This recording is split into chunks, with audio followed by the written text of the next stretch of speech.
یہ عیسیٰ علیہ السلام کی کیا ہے شکل میں آیا ہے. اب غلام قادیانی یہ ذہن خراب کرتے ہیں یہ لوگ کہ کیسے ہو سکتا ہے عیسیٰ علیہ السلام آسمانوں پر چلے گئے. آسمانوں پہ تو بہت سی جگہ ایسی ہیں جو گرم ہیں تو ان سے انسان کا جسم باڈی جل جاتی ہے. بہت سے ایسے مقامات ہیں جو سخت ٹھنڈے ہیں, انسان کی چمڑی وہاں کیا ہے خراب ہو کر انسان کیا ان کی حالت خراب ہو جاتی ہے. یہ کیسے عیسیٰ علیہ السلام گئے؟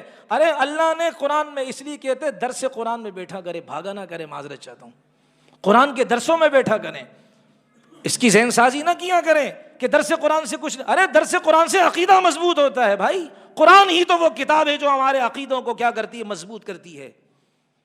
تو قرآن کے اندر انسان غور کرے کہ اس کا جواب وہاں موجود ہے. اللہ نے فرمایا ان مثل عیسیٰ عند اللہ کمثل آدم, عیسیٰ علیہ السلام کی مثال آدم علیہ السلام کی طرح ہے.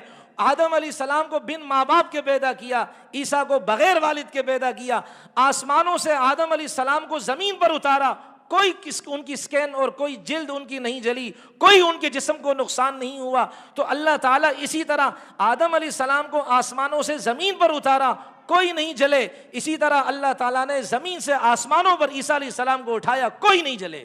اس لیے کہ ان کی مثال یہ قریب قریب ہیں یہ ایک دوسرے کے, وہ بغیر ماں باپ کے, یہ صرف بغیر والد کے. ان کو اللہ نے آسمان سے زمین پر اتارا, ان کو زمین سے آسمان پر کیا لے کے گئے.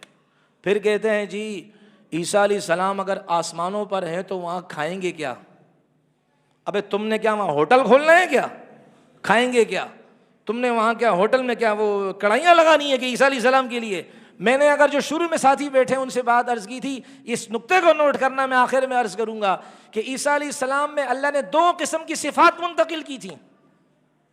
ایک بشری خواص کھانا پینا, ایک ملکوتی یعنی فرشتوں والی صفات کہ فرشتے کھاتے پیتے نہیں ہے. جب عیسیٰ علیہ السلام جب تک زمین پر تھے انسانوں والی صفات غالب تھی, کھاتے پیتے تھے. جب آسمانوں پر چلے گئے فرشتوں والی صفات غالب آ گئی, اب کھانا پینا بند. جس طرح جبرائیل امین نہیں کھاتے ہیں وہاں, دیگر فرشتے نہیں کھاتے ہیں, اسی طرح عیسیٰ علیہ السلام بھی وہاں نہیں کھاتے. اس لیے کہ ان میں اب ان کے اوپر غلبہ کس صفت کا ہو گیا؟ فرشتے والی صفت کا ہو گیا جو اس نے پھونک ماری تھی. گل سمجھ میں آ رہی ہے بھائی؟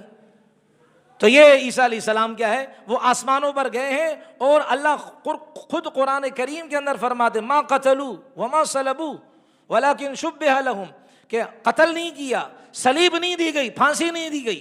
اور یہ غلام قادیانی لوگ کہتے ہیں کہ عیسیٰ علیہ السلام کو مارا, انہوں نے بے ہوش ہو گئے تھے, وہ سمجھ گئے فوت ہو گئے. پھر وہاں سے چند دنوں کے بعد وہاں سے نکلے, کرتے کرتے کرتے کرتے کہاں سری نگر کشمیر میں آئے, 87 سال یہاں رہے. ارے بھائی عجیب بات ہے. اب وہ حافظ عبداللہ درخواستی رحمۃ اللہ علیہ فرماتے تھے کہ نبی کیا ہے بھائی بنی اسرائیلیوں کا, اور امتی نبی علیہ الصلوۃ والسلام کی کشمیری, تو کیا کشمیری بنی اسرائیلی ہیں؟ جب انسان کی عقل خراب ہوتی ہے تو الٹی سیدھی مارتا ہے. اور آپ کے سامنے مثالیں ہیں الٹی سیدھی مارنے والی, کئی مثالیں موجود ہیں, بتانے کی ضرورت نہیں ہے.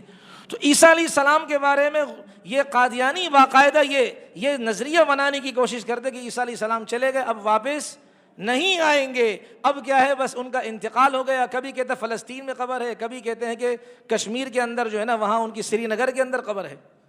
چوتھا نظریہ ہم مسلمانوں کا ہے کہ عیسیٰ علیہ السلام کو اللہ نے آسمانوں پر اٹھایا اور قرب قیامت میں وہ تشریف لائیں گے. اور کب دیکھیں یہ کہتے ہیں نا کہ عیسیٰ علیہ السلام فوت ہو گئے. کیسے فوت ہو گئے؟ قرآن کریم کے اندر کیا آتا ہے آپ غور فرمائیں. قرآن کریم کے اندر آتا ہے انہ لعلم للساعہ, عیسیٰ علیہ السلام قیامت کی نشانی ہے. تو قیامت کی نشانی کا مطلب کیا کہ قیامت کے قریب آئیں گے نا. دوسری بات قرآن میں اللہ فرماتے ہیں وَيُكَلِّمُ النَّاسَ فِي الْمَهْدِ وَكَهْلًا, عیسیٰ علیہ السلام ماں کی گود میں لوگوں سے بات کریں گے, بڑھاپے میں بات کریں گے. ماں کی گود میں بات کر دی وہ سلسلہ تو ہو گیا, بڑھاپے میں بات کریں گے. بڑھاپا کب؟ جب آسمانوں سے زمین پر اتر کر آئیں گے, شادی ہوگی, بڑھاپا آئے گا, اس وقت کی بات ہے. تو قرآن کا ایک حصہ تو پورا ہو گیا. دوسری خبر, دوسری بشارت ابھی مکمل نہیں ہوئی ہے کہ بڑھاپے میں بات کریں گے. وہ تو جوانی کے اندر اوپر گئے ہیں, بڑھاپا تو ابھی ان تک آیا نہیں ہے. ورنہ قرآن غلط ہو جائے گا اگر ہم کیا کہیں کہ عیسیٰ علیہ السلام نہیں آئیں گے. اور یہی معذرت چاہتا ہوں اگر میرے کالج کے لڑکے موجود ہیں یہاں, جاوید غامدی کا بھی یہی عقیدہ ہے کہ عیسیٰ علیہ السلام فوت ہو چکے ہیں, فوت ہو چکے ہیں. ان کا بھی یہ نظریہ ہے, یہ کانسیپٹ اور یہ عقیدہ ہے.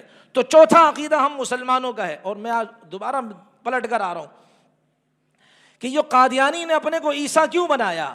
اپنے کو مسیح کیوں بنایا؟ اس کی وجہ کیا ہے؟ بہت باریک بات عرض کرنے لگا ہوں. اس کی وجہ کیا؟ حدیث میں آتا ہے جب عیسیٰ علیہ السلام آئیں گے، وہ میں پوری بات عرض کروں گا، جب عیسیٰ علیہ السلام آئیں گے کافروں سے لڑیں گے، اس کے بعد جہاد ختم ہو جائے گا. عیسیٰ علیہ السلام کے آنے کے بعد، اس لیے کہ اب دنیا میں کافر ہی نہیں بچا، تو جہاد تو کافروں سے کیا جاتا ہے، کافر بچا نہیں، اب جہاد کا سلسلہ ختم ہو جائے گا. بر صغیر کے اندر جب انگریزوں کو ہمارے مسلمان، ہمارے اکابر دیوبند نے ناکو چنے چبوائے، تو انہوں نے غور کیا کہ یار یہ جہاد کا کانسیپٹ کس طرح ختم کیا جائے مسلمانوں سے. جب تک جہاد رہے گا ہم مسلمانوں کا کچھ نہیں بگاڑ سکتے ہیں، کیسے ختم کیا جائے؟ انہوں نے قرآن کا مطالعہ کیا، 1 سال 1.5 سال قرآن کا مطالعہ کیا، احادیث کو کنگھالا، تو ان کو یہ ملا، یہ بات ملی کہ عیسیٰ علیہ السلام کے بارے میں آتا ہے کہ جب وہ زمین پر آئیں گے آسمان سے، تو مسلمانوں کا نظریہ یہ، وہ انہوں نے کہا مسلمانوں کا نظریہ یہ کہ پھر کیا ہے، کافروں سے لڑنے کا سلسلہ ختم ہو جائے گا، یعنی وہ لڑائی کریں گے، جہاد کریں گے، اس کے بعد کافر ختم ہو جائیں گے، جہاد ختم ہو جائے گا. معلوم ہوا عیسیٰ علیہ السلام کے آنے پر جہاد موقوف ہو جائے گا. اب ایسا کرتے ہیں، ان لوگوں میں کسی کو مسیح بنا کر سامنے لاتے ہیں، کسی کو کہتے تم اپنے آپ کو عیسیٰ علیہ السلام کہنے کا دعویٰ کرو، ہم تمہیں مالی سپورٹ کریں گے. تو لوگوں کے اندر یہ سلسلہ جب چلائے گا کہ میں جو عیسیٰ جس کا انتظار تھا وہ میں ہوں، میں آ گیا، اب جہاد چھوڑ دو.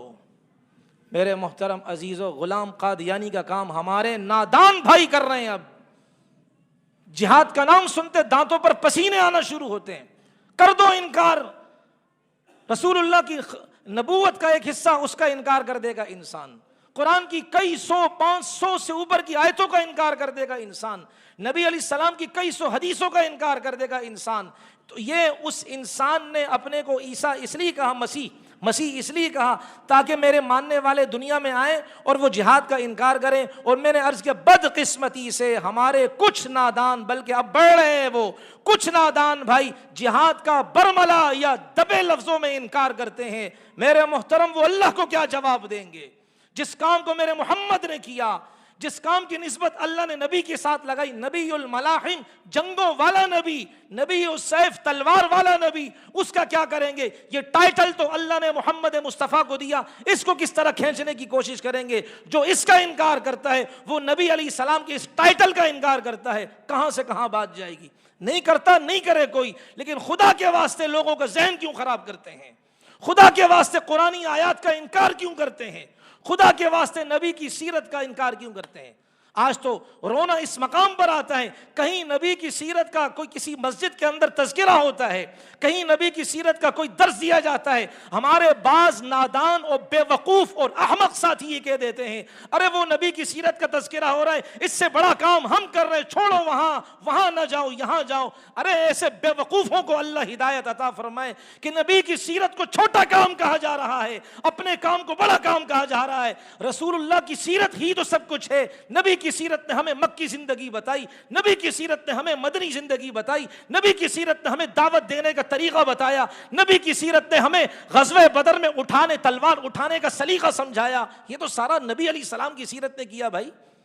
اگر اس کو ہم زندگی سے نکال دے بچے گا کیا بھائی ہمارے پاس؟ کچھ تو انسان عقل کو لگام دے، کچھ تو اپنی زبانوں کو لگام دے، خدا کا خوف کرے. کیوں اللہ کے قانون سے ٹکرانے کی کوشش کرتے ہیں؟ یہی کام تو یہ بے وقوف غلام احمق کیا کرتا تھا. آج ہم اس کے حصے کا کام نادانی اور غیر شعوری طور پر کرنے جا رہے ہیں. اللہ کا واسطہ ہے بھائی، دنیا میں اگر غلبہ ہوگا، خدا کی قسم اسی وجہ سے غلبہ ہوگا. دیکھ لو ہمارے پڑوسی ملک کے اندر، خود قرآن نے کہا ہے لیظہرہ علی الدین، اللہ سارے دینوں پر غالب کریں گے اس دین کو. یہ ایک ہی وجہ سے، ایک ہی سے غالب ہوگا. پھیلنا الگ ہے، غالب ہونا الگ ہے، دونوں میں بڑا فرق ہے. اب وقت نہیں ہے.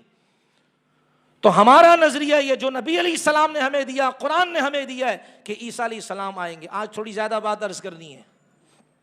عیسیٰ علیہ السلام آئیں گے اور حضرت مہدی علیہ رضوان، ان کو حضرت مہدی علیہ السلام نہ کہا کریں، غلط کہتے ہیں جو کہتے ہیں. رضوان اللہ ہے، رضی اللہ عنہ ہے. اور کیوں میں اس کی وجہ آگے عرض کروں گا کہ حضرت مہدی رضی اللہ عنہ وہ مسلمانوں کو نماز پڑھانے کے لیے دمشق کی مسجد میں، جامع مسجد میں صف بندی کریں گے. فجر کی نماز کا وقت ہوگا، حضرت عیسیٰ علیہ السلام دو فرشتوں کے سہارے پر آئیں گے، دمشق کی جامع مسجد کے مشرقی مینارے پر اتریں گے اور پھر وہ فرمائیں گے ارے مجھے اتارنے کے لیے سیڑھی تو لے کر آؤ، سیڑھی سے پھر کیا وہ اتریں گے، اور پھر حضرت مہدی رضی اللہ عنہ ان سے کہیں گے آپ نماز پڑھائیں، عیسیٰ علیہ السلام ان کے کندھے پر ہاتھ رکھیں گے، کندھوں کے بیچ میں آپ نماز پڑھے، کرامۃ لہذہ الامہ، اس امت کی کرامت یہ ہے کہ آپ غیر نبی ہیں، غیر نبی کو نماز پڑھائے گا، یہ اس امت کی کرامت اور اعزاز ہے۔ تو اس وقت صرف ایک نماز ان کی موجودگی میں حضرت مہدی رضی اللہ عنہ پڑھائیں گے، باقی جب تک عیسیٰ علیہ السلام ہوں گے امامت کا پھر وہی فریضہ انجام دیں گے۔ ایک نکتے کی بات عرض کروں، عیسیٰ علیہ السلام نے نبی علیہ الصلوۃ والسلام کو اپنے اسی جسم کے ساتھ معراج میں دیکھا، تو کیا بنے؟ نبی ہیں ہی ہیں۔ کیا بنے؟ جو نبی کو ایمان کی حالت میں دیکھے وہ کیا ہے؟ صحابی۔ تو عیسیٰ علیہ السلام کیا بن گئے؟ نبی ہیں اور صحابی بھی۔ خود سوچے صحابی کتنا بڑا شرف ہے، بدبخت ہیں وہ لوگ جن کے دلوں کے اندر صحابہ سے نفرت ہے۔